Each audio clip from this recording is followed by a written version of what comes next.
Hey everybody, we're the Avett Brothers, and you're watching Diffuser.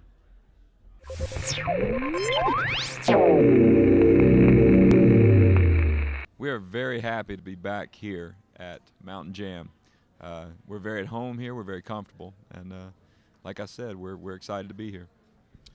Bob Crawford, our bass player, would be the most studied and certainly the most knowledgeable in the Grateful Dead world. We're all fans, but Bob was reminding me of the songs that I would know that Bob Weir sang. But yeah, we're fans for sure, Bob. Back in the late 80s, early 90s, I may have been seen wandering around Giant Stadium or, in numerous coliseums in the Northeast. Serving grilled Midwest, cheese sandwiches. Half out of my mind, but getting tickets and going in. Yeah, I grew up as a big Grateful Dead fan. We've played with Bob on the same Hardly Strictly Bluegrass Festival and some other festivals.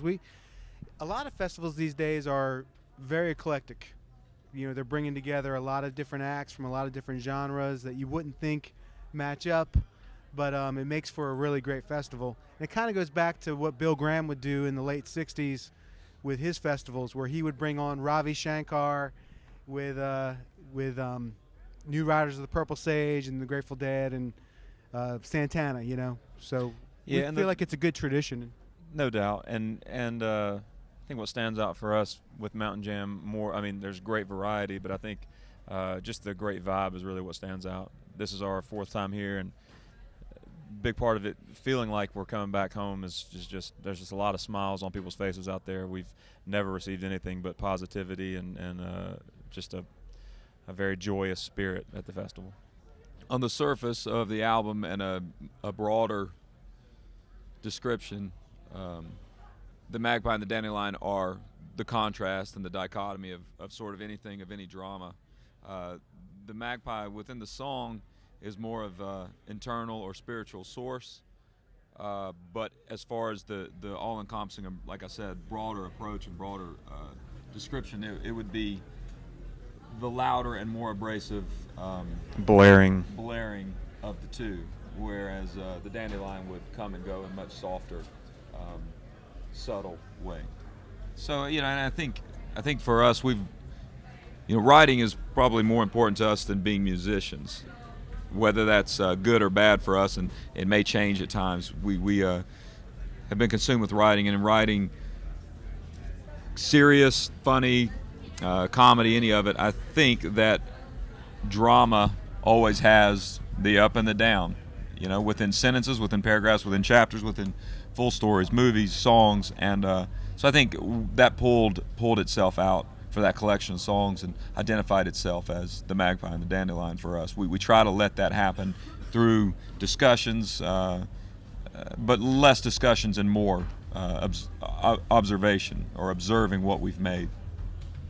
I think most of the songs with such a literal, descriptive, visual phrase like skin and bones may come from something that's more, it probably did, meaning it did come from something more literal, like two very thin people.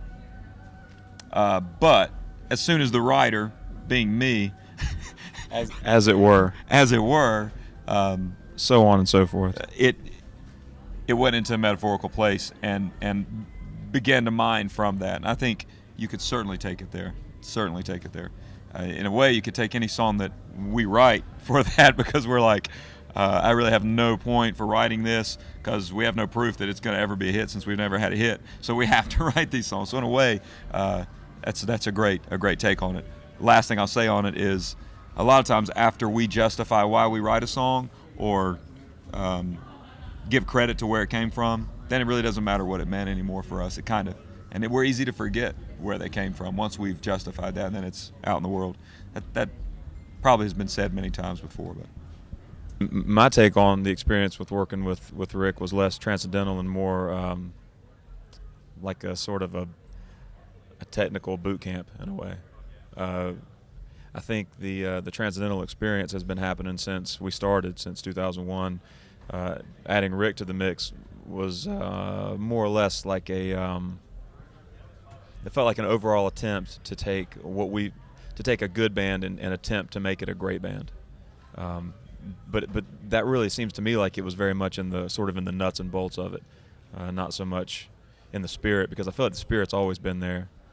Working with Rick was more about how can we get the most out of these songs. The songs are already they're already good. They're already saying the thing that they need to say, but how can we get them to where they're translating in kind of a more grand way in some cases, and also in a more personal way in others. In retrospect, it definitely seems that beginning to work with Rick was certainly the end of one era and the beginning of another.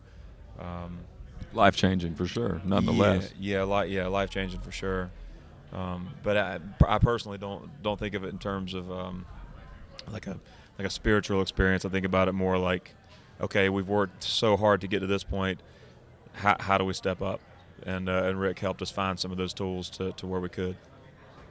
We're very thankful for the producer, Ken, who had us in that performance, because he anticipated us being nominated for a Grammy, which we weren't, that show. And when we weren't, he said, it doesn't matter. You guys must be on this performance because I believe you're a key. Whether you believe it or not, I believe you are. Now, there's a lot of us keys to the progression of music. We're one of millions of bands that are and were, but being able to be in that collection of people on that stage was also life-changing, and a very honorable nod to us. We were very flattered and very grateful for it. But we would say that we're very happy about music. Just such a great time of music now. Like, we used to always dive back to the 60s and 70s, and just pull from that. And we still do.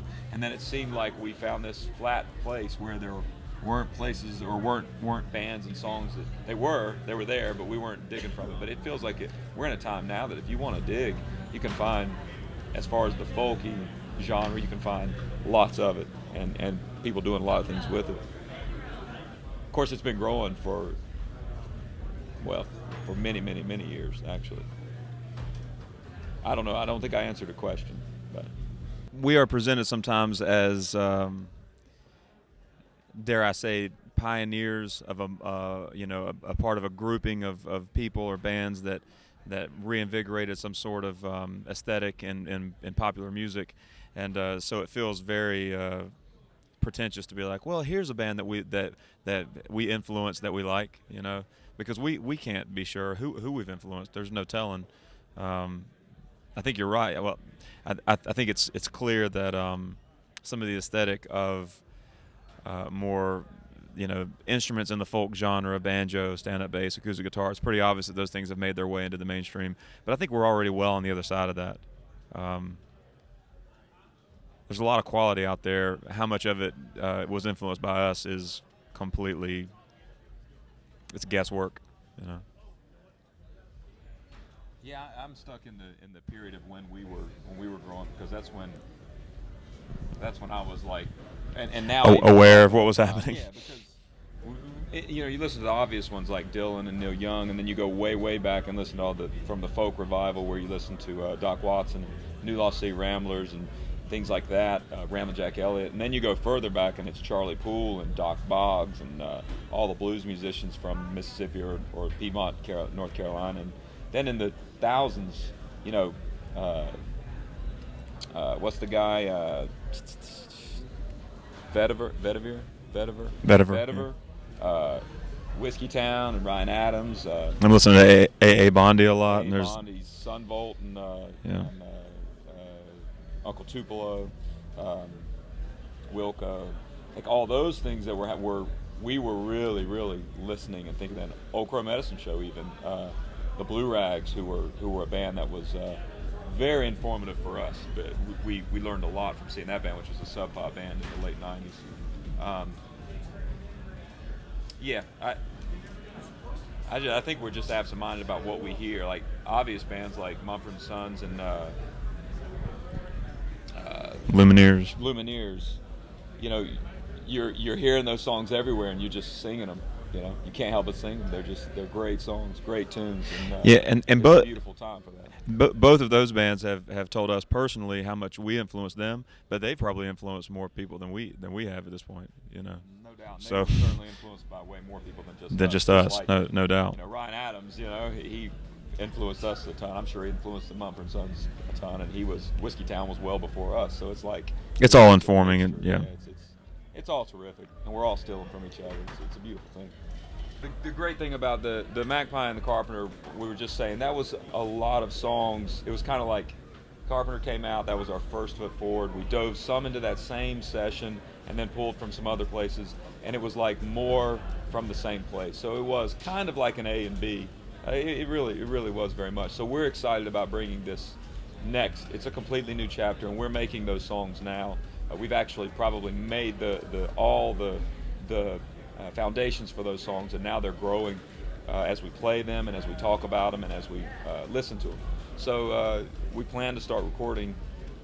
Hold on, we've already started recording the next album, if you will. It's just a matter of where do all these songs fit in and what are they. So the stone is there. We've begun to chisel.